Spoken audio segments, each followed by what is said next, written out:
ಎಲ್ಲರಿಗೂ ನಮಸ್ಕಾರ. ನನ್ನ ಹೆಸರು ಅದ್ವಿಕ್ ಗಂಗಾಧರ. ನನ್ನ ಊರು ದಾವಣಗೆರೆ.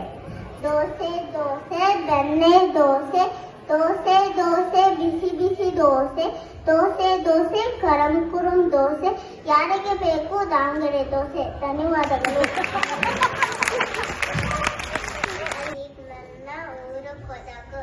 ನಾನು ಕಾವೇರಿ ಮಾತೆ. ಕನ್ನಡ ನಾಡಿನ ಜೀವನದಿ ಕೊಡಗಿನಲ್ಲಿ ಹುಟ್ಟಿ ಈ ನಾಡಿಗೆ ಜೀವ ನೀಡುತ್ತಾ ಬರೆಯುತ್ತೇನೆ. ಕೊಡಗು ಕಾಫಿ ನಾಡು, ಸಂಸ್ಕೃತಿ ಶೋಯದ ಬೀಡು. ನಮ್ಮ